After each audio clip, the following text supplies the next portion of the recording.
Hello, hello students. Welcome to my channel. So in this video, we will discuss the next poem, Fire and Ice, from class 10th, First Flight. This poem is also written by Robert Frost. He was an American poet and he writes in very simple language.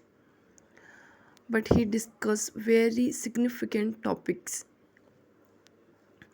So here he says, some say the world will end in fire, some say in ice. From what I have tasted of desire, I hold with those who favor fire. So here fire means desires, okay? And ice means hatred. Fire का means होता है इच्छाएं and ice means होगा नफरत. So here poet talks what people say about the world. Poet says that some people consider that world will end in fire. जो world है वो fire में एंड होगा. दैट मीन्स जो वर्ल्ड है वो डिज़ायर्स की वजह से एंड होगा. But how can it possible? Yes, it is possible because man's desire never end. लोगों की जो डिज़ायर्स होती है वो कभी एंड नहीं होती. And when they fulfill one desire, another desire come to them. जब एक डिज़ायर फुलफ़िल होती है तो उनकी दूसरी डिज़ायर पैदा हो जाती है. तो इस तरह से जो डिज़ायर्स होती हैं, जितना हम उनका फुलफ़िलमेंट करते हैं उतनी बढ़ती जाती हैं और वो इतनी ज़्यादा पावरफुल हो जाती हैं कि जो लोग होते हैं और जो नेशंस होते हैं उनके बीच में बैटल का रीज़न बन जाती है. और फिर वही बैटल्स में वर्ल्ड जो होता है वो एंड होता है.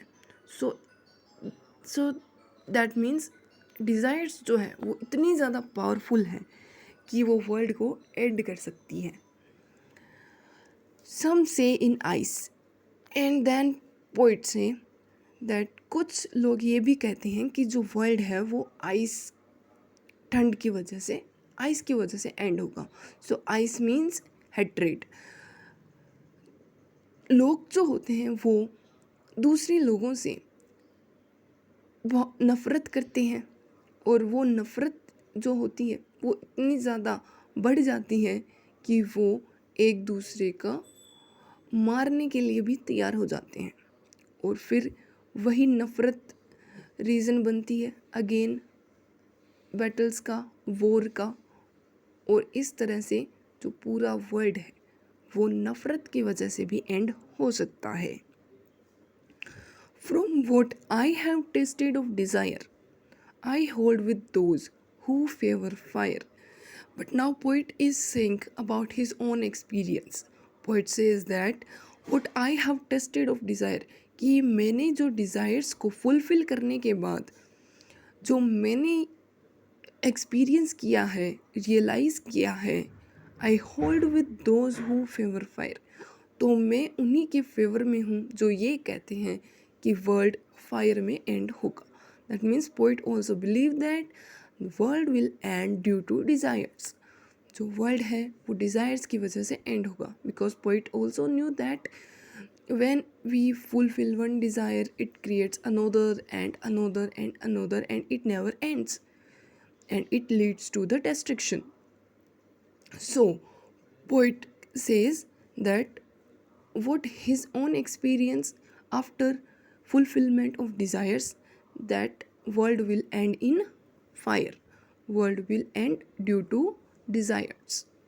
But if it had to perish twice, I think I know enough of hate to say that for destruction ice is also great and would suffice. So here perish means होता है destroy, विनाश होना, and suffice means to be sufficient, enough होना. ठीक है. So but if it had to perish twice, so now poet says that if the world had to be destroyed 2 times।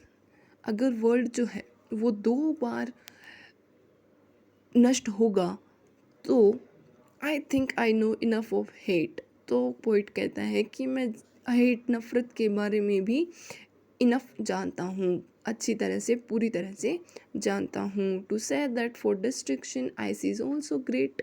तो destruction करने के लिए आइस जो है वो भी काफ़ी ग्रेट है। दैट मीन्स कि जो हेट्रेड होती है दूसरों लोगों के प्रति, दूसरे नेशन के प्रति, दूसरी कास्ट के लोगों के लिए, दूसरी रेस के लोगों के लिए, वो जो नफ़रत है लोगों के मन में, वो भी एक अच्छा ऑप्शन है डिस्ट्रक्शन के लिए। एंड वुड सफिस, और ये भी वर्ल्ड को एंड करने के लिए इनफ है।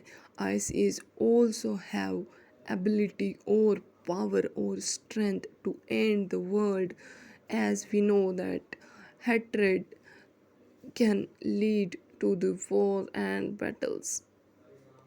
So here poet says that fire can destroy the world. Fire, first poet कहता है कि fire can destroy, but in the second stanza he also mentioned that ice is also, ice जो है वो भी उतनी ही पावरफुल है जितनी कि फायर है, और आइस की वजह से, नफ़रत हैट्रेड की वजह से भी वर्ल्ड एंड हो सकता है। So that's all in this poem. We will see the next poem in the next video. Thank you for watching the video.